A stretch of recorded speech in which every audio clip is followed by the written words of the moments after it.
Melka na booking. At bumuhos ang biyaya. Mapagpalang araw sa inyong lahat mga kalingap, sanay nasa mabuti kayong kalagayan. Maraming salamat sa patuloy na suporta.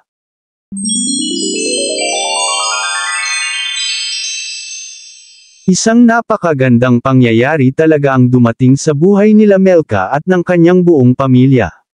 Sadyang lubos na makapangyarihan talaga ang may kapal. Isang araw ay minsan nang nangarap sila Melka na magkaroon ng maayos na bahay at masayang magkasama ang buong pamilya. Dati ay sa isang maliit lang na barong-barong nakatira sila Melka at ang kanyang mga magulang. Lubos na mahirap dahil ang mga magulang ni Melka ay may kapansanan at akyat-baba lang sila sa bukid habang akay-akay ni Melka ang kanyang tatay dahil may problema ito sa paningin at hindi nakakakita. Sa lahat ng kahirapan na kanilang pinagdaanan ay hindi talaga nila nakalimutang tumawag at magsamba sa Panginoon sa anumang oras. Madalas din silang mag-alay ng mga kanta para sa mahal na Panginoon bilang pasasalamat sa lahat ng biyaya na kanilang natatanggap sa araw-araw. Sa lahat ng Kalingap Angels ay may pinakamagandang talento si Melka dahil sa kanyang galing at husay sa pagtugtog ng gitara at pag-awit. Mga awit na napakasarap pakinggan sa tuwing ating maririnig dahil buong puso niya itong inaalay sa atin may kapal.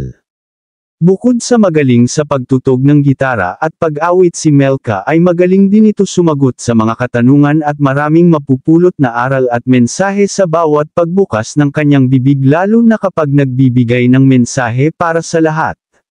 Kung kaya't ang lahat ng mga viewers at supporters ng buong Kalingap ay hangang-hanga kay Melka. Katulad ng ibang Kalingap Angels ay nanatili si Melka na mataas ang respeto at pasasalamat kay Kalingap Rab unang-una sa Panginoon dahil sa idinaan ng may kapal ang kanyang tulong sa pamamagitan ng Kalingap. Sa muling pagbisita kay Melka ay may dalang mga pasalubong at bagong mga gamit mula sa sponsors para sa bagong bahay nila Melka. At hindi ito inakala ni Melka at ng kanyang magulang dahil kahit natapos na ang kanilang pabahay ay tuloy pa din ang pagdating ng mga blessing sa kanila at nanatili ang Kalingap upang suportahan sila. Samantala sa ibang bahagi naman ay nabuking si Melka at Lolo dahil nadulas ang bibig ni Lolo sa pagbigkas ng tawagan nila bilang magka-love team, malinaw na binigkas ni Lolo ang salitang babe na tawagan nila Melka.